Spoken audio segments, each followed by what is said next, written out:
नमस्कार मैत्रिणींनो, तर आज आपण थाळी बनवणार आहोत। तर सगळ्यात आधी इथे आपण भाजी बनवून घेऊया। तर त्यासाठी मी इथे कढाई गरम करायला ठेवली आहे।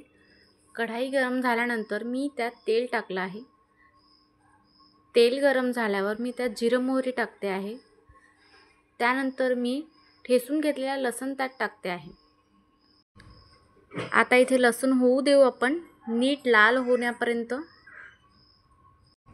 तर इथे आपण लसूण नीट लाल होण्यापर्यंत वाट बघूया।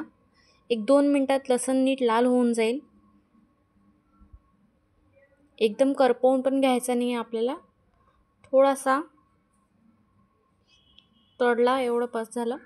तर यात आता आपण 1 ते 1.5 छोटे चम्मच तिखट टाकणार आहोत आणि अर्धा चम्मच हळद टाकणार आहोत। त्यानंतर आपण 1 छोटा चम्मच यात धनिया पावडर टाकणार आहे। याला नीट हलवून घेऊया। नीट हलवल्यानंतर यात आपण नीट चिरून धुवून घेतलेले गंगाफळ टाकणार आहोत। थोडे थोडे करून आपण यात टाकूया आणि मग नीट हलवून घेऊया। तर इथे मी थोडे थोडे करून यात सर्व गंगाफळ टाकून दिले आहे। नीट हलवून घेऊया।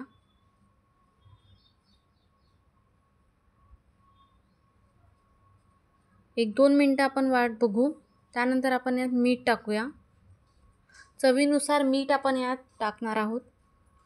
त्याचबरोबर मी इथे वरण शिजायला टाकून देते आहे कुकरमध्ये। मी इथे मिक्स डाळींचा वापर केलेला आहे वरण बनवण्यासाठी। तर यात मी हळद आणि तेल टाकणार आहे। हळद आणि तेल टाकल्यानंतर आपण कुकरला झाकण लावून घेऊ आणि 2 ते 3 शिट्ट्या होऊ देऊ, साधारण 3 शिट्ट्या। बाजूला आपली गंगाफळची भाजी होते आहे। नीट हलवून घेऊया।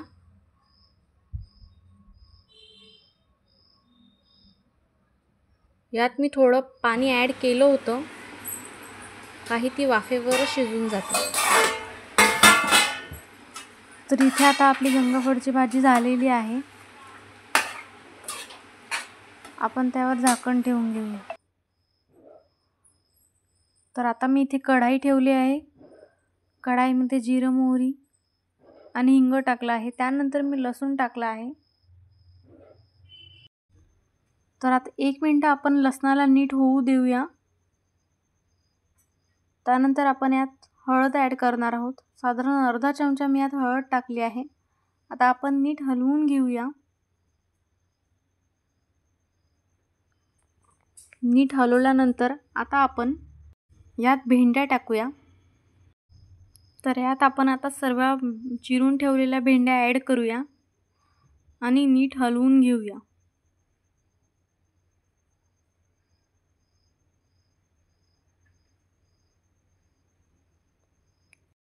10-1 मिनिटं आपल्याला लागतील या भाजीला व्हायला। थोडं हलवल्यानंतर मी यात मीठ ॲड केलं आहे। चवीनुसार तुम्ही यात मीठ टाकू शकता। तर आपण नीट हलवून घेऊया। या भाजीला होण्यासाठी मला 10 मिनिटं लागले आहेत। तर 10 मिनिटानंतर ही शिजलेली आहे। त्यात मी धनिया पावडर आणि लाल तिखट ॲड केलेलं आहे। तर हे टाकून आपण नीट हलवून घेऊया।